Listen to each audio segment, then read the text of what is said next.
Bonjour tout le monde, bienvenue sur ma chaîne. Ici Marina de Viola Borealis. Je suis tricoteuse, fileuse, artisane musicienne, parent, professeur de musique et toutes ces choses.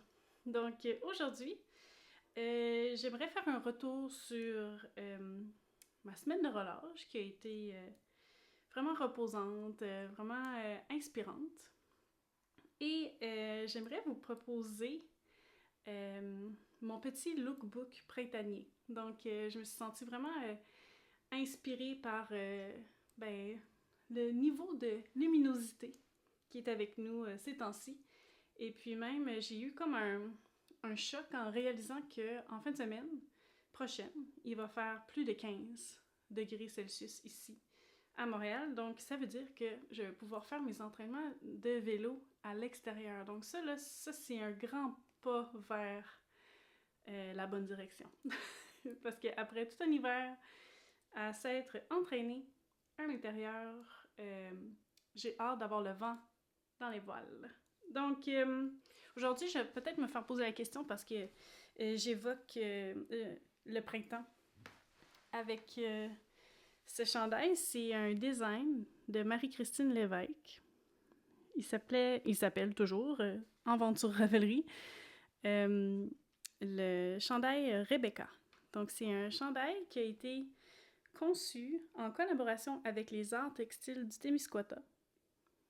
Et j'essaie de vous montrer toute la richesse de la teinture, mais c'est un hommage à Rebecca Clark, qui est une artiste anglaise de l'ère victorienne édouardienne de la scène londonienne, une des premières musiciennes d'orchestre, en fait, et compositrice.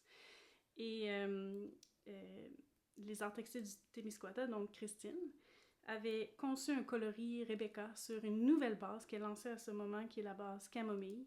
Malheureusement, Christine ne teinte plus, mais j'ai encore quelques merveilles dans mon stash de sa création. Donc, ce chandail est un peu un hommage à cette femme et aussi une première collaboration pour moi avec des artisanes. Donc, j'avais vraiment apprécié le processus. J'avais testé le patron.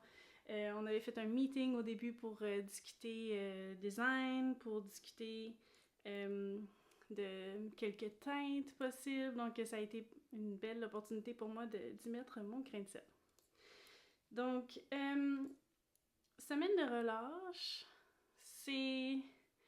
ça s'est quand même bien déroulé. Les enfants étaient très contents d'aller en ski. Je pense qu'on n'a pas eu des très belles conditions, malheureusement, parce qu'on était dans la région de la Mauricie, à Yamaska, et c'est vraiment un magnifique parc national pour la marche, pour le ski de fond. Et malheureusement, là, il a plu la journée avant notre départ. Et non seulement c'était très slushy, mais très icy.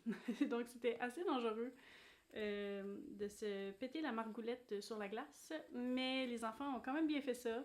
Je pense qu'on avait eu tellement des belles conditions pendant le temps des fêtes dans Charlevoix que pour eux, ils se sont pas gênés de nous dire plusieurs fois qu'ils avaient mieux aimé l'autre fois d'avant. Fait que ils ont été quand même très bons. Là, on a fait des très courtes distances. On avait beaucoup de petites collations sucrées. C'était vraiment juste pour... je pense que c'est notre sport familial maintenant. Là, ce qu'ils font, tout le monde aime ça. Tout le monde est de bonne humeur pour la plupart. Donc, on va continuer. Mais là, c'était peut-être le dernier voyage de l'année parce que le printemps, ça pointe le bout du nez.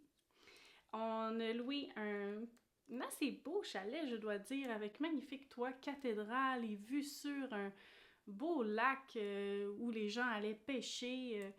C'était vraiment bucolique comme endroit, très très beau, très inspirant. Je vais peut-être vous insérer quelques footage. J'ai fait ma vraie youtubeuse là avec ma caméra.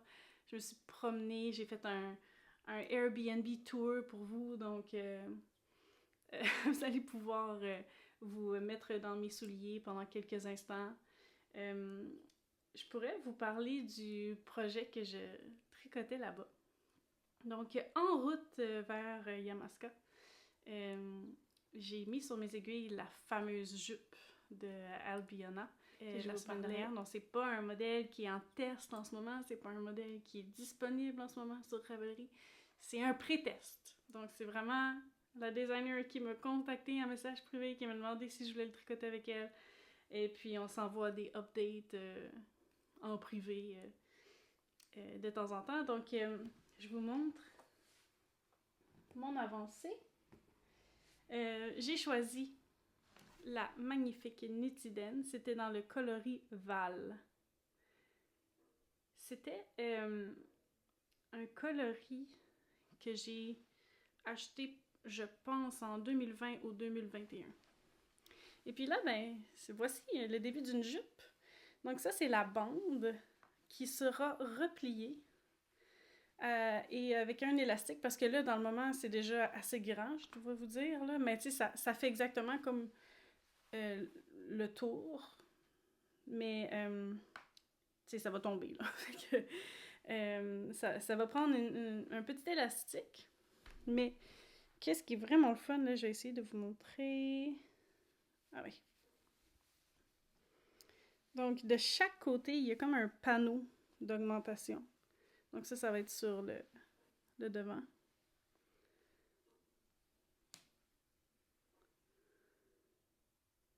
Et il y en a un aussi à l'arrière. Donc, ça avance bien. C'est un gauge DK, donc c'est pas non plus un chandail en bulky. Donc, je m'ajuste à ce gauge assez serré là, en Nitiden là, pour que ce soit bulky. Pour que ce soit DK, c'est un tissu assez dense, tenue double. Mais je pense qu'avec des bas collants noirs ou comme avec des petits motifs de pois, là, j'en ai quelques-uns, ou juste une ligne en arrière de la jambe, je pense que ça va être bien cute. J'ai des plateformes aussi qui seraient bien. Elle a fait vraiment comme jusqu'au genou. Je pense pas que je vais me rendre jusque-là. J'irais peut-être à la mi-cuisse. Question de pas trop m'engouffrer dans une jupe. Là. Je pense que ça va être plus flatteur pour moi. J'ai quand même, moi, un long tronc et comme des petites jambes. Donc, déjà, là, c'est taille haute. Fait que, ouais, j'irais avec taille haute et jusque longueur, là, mi-cuisse, peut-être. Mais pas jusqu'au genou, sinon je vais avoir l'air d'une sœur. C'est officiel. Fait que c'est pas le look souhaité. Mais elle, ça lui va très bien. J'ai vu des photos. En tout cas, j'ai bien hâte de pouvoir vous montrer ça. Et j'ai aussi terminé quelques bonnets de Rebecca des Tricots Colères. Donc, Matuk Mohair. Ça fait pas très beau avec des lunettes, par contre. Prends des cheveux qui sortent un peu. Fait que, voilà. Dans la laine recommandée dans le patron. C'est quand même une bonne taille. J'ai fait la plus grande taille. Puis, je regrette pas. Moi, j'aime ça, là, les gros chapeaux. Mais si j'en refais une, je ferais peut-être la small. Ouais, parce que là, c'est très... ça. Puis, ça va prendre de l'expansion. Fait que là, elle serait parfaite. Vraiment grosseur souhaitée, mais si ça se relâche, là, je vais peut-être me perdre là. Un autre projet fini, c'est le bonnet Madeleine, aussi des tricots colères, que j'ai fait dans des arts textiles du Témiscouata avec un fil de suri, un fil de mohair par endroit, un fil de suri. Donc là, je suis un peu en mode ski de fond tout le temps mitouflé, mais c'est aussi cute si on fait juste un petit nœud comme ça.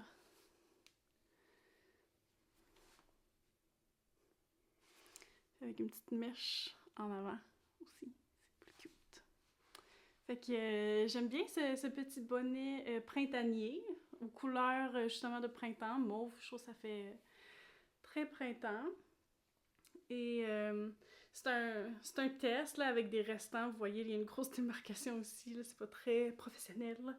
Mais j'avais le goût d'utiliser ce restant de laine estivale. Puis ça m'a permis de terminer un petit restant de mohair et d'ajouter un suri. Là, j'en ai un autre sur mes aiguilles que je vous avais montré la dernière fois. Donc, dans des laines très funky. Bon, c'est pas un grand succès, mon affaire. Bon, voilà. Et ça avance bien. Je vais juste terminer mon rang. C'était dans les laines La Bien-Aimée en Dicky. Je pense que c'était le coloris Pogno que j'avais bien sûr acheté pour les enfants. Et donc là, ça c'est la partie bonnet. J'adore cette couleur. Et comme fil estival, je tiens, pour la bande, j'ai tenu un restant de laine bleu poussière en noble. Donc j'ai pris ça pour la bande et je vais le tenir pour la bordure à la fin. Et puis pour le bonnet, j'ai tenu un restant de Emilia et Philomène dans sa base Philippon. Donc c'est un coton mérino. Donc aussi fibre estivale pour ce bonnet. Alors je vous ai montré ma jupe, quelques bonnets. Je suis en train de rêver au printemps. Et puis ce chandail est vraiment en fibre justement de lin, de soie et bébé alpaga. Donc ça s'apparente vraiment à la base de bleu poussière, qui est sa base saison. En fait, c'est quasiment le... Donc si vous voulez faire le pull Rebecca, je vous recommande fortement d'utiliser la saison. Là, j'ai fait une liste d'inspiration printemps pour vous.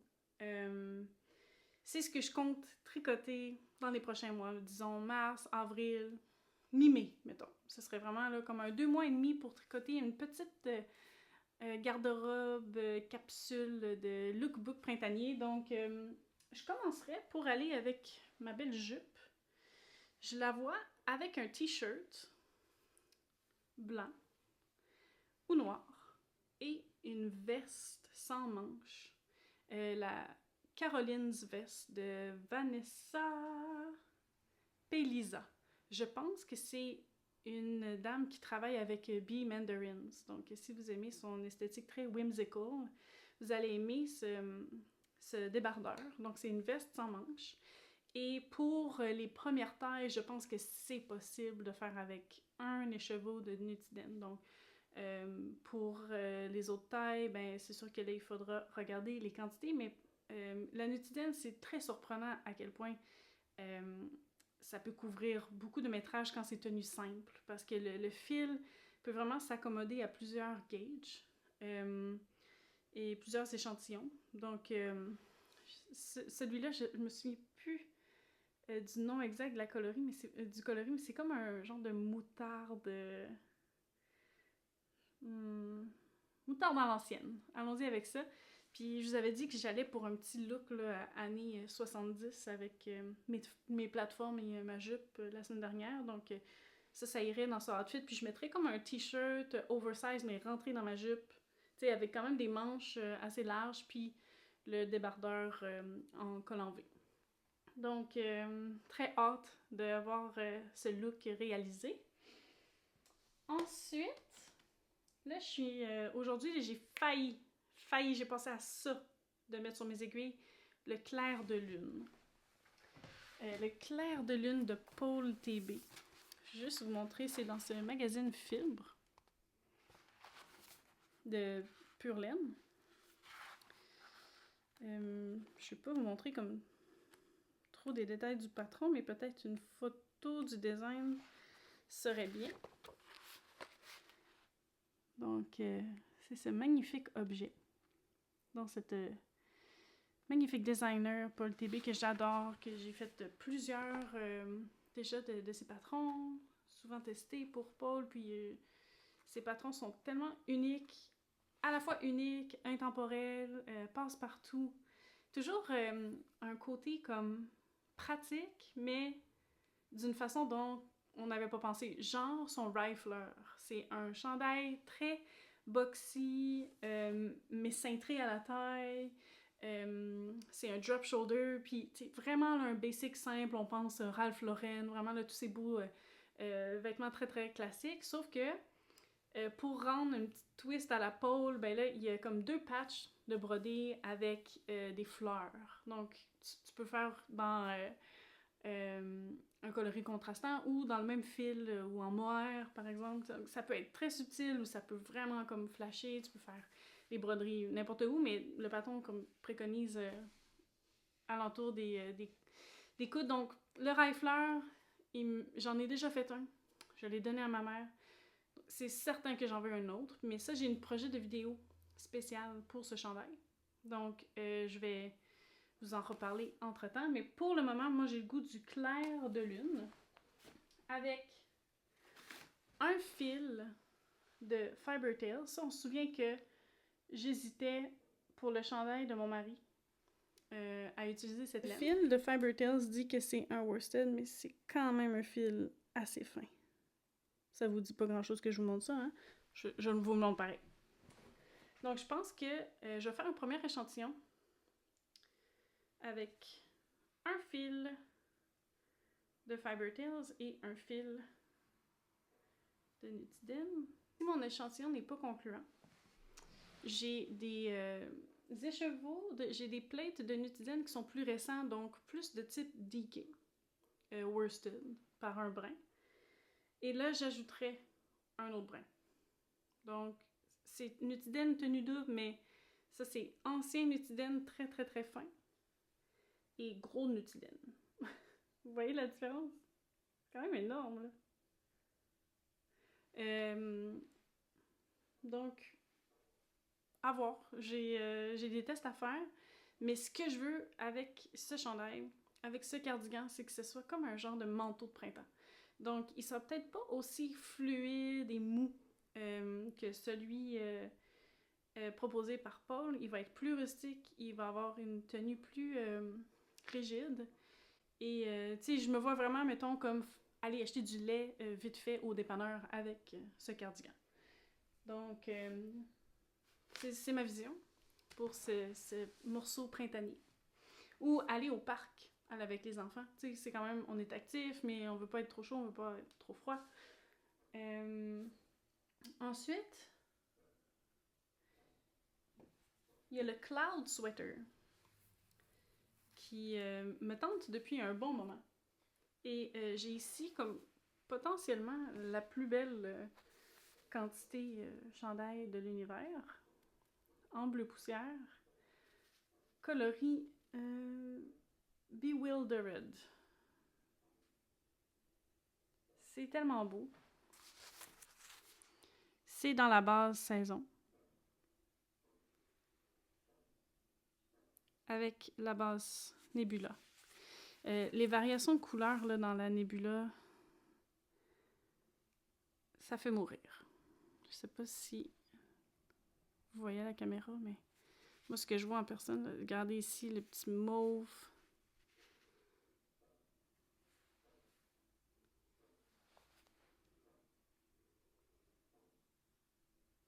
Ouais.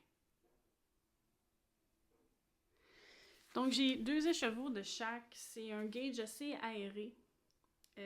Puis ça, mais je pense que ça serait très beau avec ma jupe également. Donc, c'est vraiment la jupe qui va être l'événement principal de ce lookbook. Et je m'en réjouis.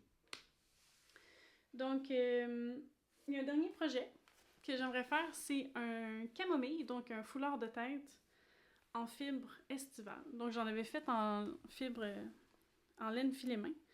Mais là, j'ai cet écheveau Helios de coloris Pendulum. C'est mérino soie. C'est beau, là, ça fend le cœur. Regardez-moi ça. Donc ça serait à la fois comme doux sans bon sens. C'est assez doux pour se faire des sous-vêtements. C'est vraiment, vraiment, vraiment doux. Donc, ça serait léger, doux. Vu que le patron est en DK, mais c'est un fingering que je vais tenir double. Donc, toutes les petites variations de couleurs vont vraiment comme être super subtiles. Il n'y aura pas de changement comme de pooling. Ça va être... pour les yeux, ça va être beau. Au toucher, ça va être beau. Niveau pratique, ça va être doux, mais pas trop chaud. Donc, je suis très enthousiaste de tous ces projets. Notre semaine de relâche s'est conclue avec l'anniversaire de mon beau-père, donc du père de mon mari, qui fêtait ses 80 ans. Et ça a été vraiment un beau moment familial.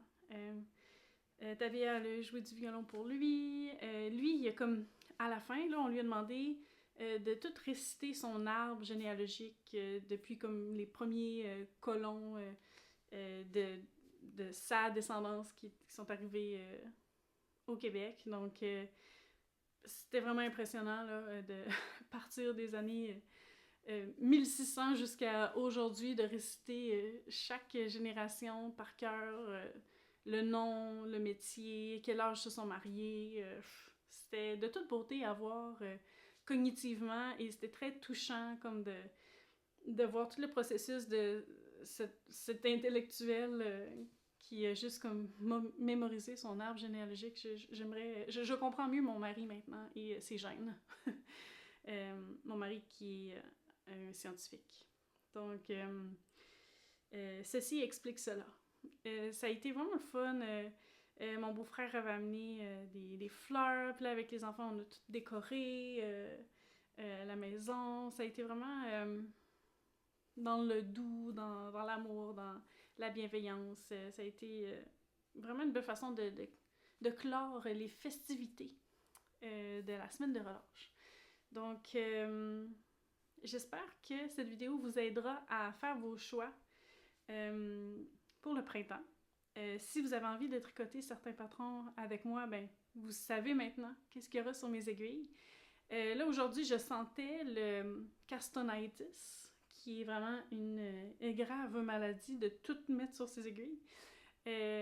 Puis là, ben, je me suis dit, avant, je vais terminer mon Madeleine et avancer un petit peu plus ma jupe, mais je vais faire des échantillons de clair de lune. Donc, moi, je ne suis pas une grande fan des échantillons parce que je trouve que de faire un petit échantillon, normalement, n'est pas représentatif de comment est-ce que le tissu va être vraiment lorsqu'on veut tricoter le gros objet. Et puis, pour un projet de cardigan d'envergure comme le clair de lune, j'ai envie de commencer le projet, mais j'essaie de résister parce que je veux vraiment voir quel mélange de laine va être plus favorable. Parce que j'aimerais beaucoup utiliser la Fiber Tales. Je pense que ça va vraiment bien se prêter pour le projet que j'ai en tête. Puis surtout, j'ai pas envie de porter cette fibre-là comme chandail sur ma peau directe. C'est assez rustique. Puis je pense que je le porterai pas. Donc, de l'imaginer en cardigan, je pense que ça sécurise un projet pour cette fibre si précieuse et rare. Donc, j'espère que mon échantillon va être concluant, comme ça je peux rapidement le mettre sur mes aiguilles. Puis, c'est un projet en point mousse pour un projet tricoté à plat. Quoi demander mieux pour le rush qui s'en vient, là, après la semaine de relâche, souvent c'est annonciateur de la fin de session qui s'en vient. Et en plus, j'ai un camp d'entraînement qui s'en vient au début avril. Donc là, les prochaines semaines vont être bien intenses à tous les niveaux. Et puis j'ai besoin de projets qui vont être easy peasy. Donc, vous me direz dans les commentaires si jamais le camp d'entraînement, vous désirez voir des images de ça en avril. Les sorties à vélo dehors, je sais pas trop comment documenter ça, mais j'apporte souvent mon cellulaire, donc c'est sûr que des fois je peux prendre des belles images de certains parcours.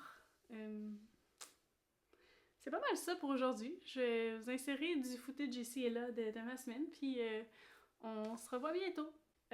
Aujourd'hui, pour l'emoji, je suis très inspirée par mon épicerie chez Costco. J'ai acheté... c'est la première fois que j'allais au Costco, vraiment, là, comme depuis que j'ai ma famille. Puis, donc là, on a acheté de la farine, le plus gros sac de farine de l'univers. Des gourous à plus finir, des petits fruits, 2 poulets entiers, des fruits à plus finir, du tofu, halloumi. Vraiment, là, ça a été une expérience inoubliable. Donc, dans tous les aliments que je viens de vous énumérer, est-ce qu'il y a quelque chose qui vous inspire? Ça peut être votre emoji. Mais sinon, mettez-moi donc une séquence de toutes les choses que vous aimez acheter au Costco.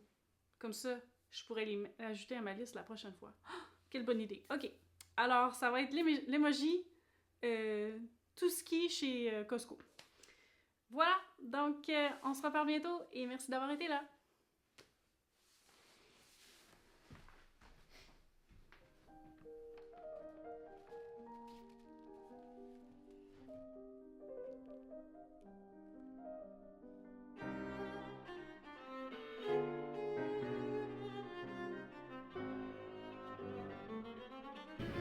J'étais tellement fière de vous montrer mon premier pain. Sauf que là, j'avais pas mis de farine dans le fond. Donc je viens de casser 2 cuillères de bois à essayer de le sortir. Donc je pense que c'est quand même réussi. Mais là, prochaine fois, mettre un petit peu de farine dans le fond. En plus des instructions de mon amie Ariane, j'ai utilisé ce magnifique livre que j'avais acheté pendant la pandémie de Brian Ford. Les images sont tellement belles. Donc on voit là, que mon pain ressemble quand même à ça. C'est très rustique comme façon de procéder. Je vais pas comme tout vous montrer, mais je vais vous montrer l'étape que j'ai faite, qui était simplement comme une fois que mon pain avait fini de fermenter, je l'ai juste directement mis dans le creuset comme ça. Mais là, faut mettre un petit peu de farine. Ici, monsieur, là, probablement qu'il le disait, mais que je l'ai pas vu. Très beau livre. Et je vais juste vous montrer à quel point que Ryan Gosling se porte bien. Regardez à quel point il fait des bulles comparativement à hier. Puis là, je suis en train de garder le discard que j'ai mis dans mon frigo. J'attends d'avoir 250 grammes pour faire des craquelins. Donc ça, c'est ma collection de discard. Je pense que ce soir, je vais probablement atteindre le 250 grammes pour faire des craquelins au romarin et parmesan. Bien hâte à tout ça. J'ai réussi de peine et de misère.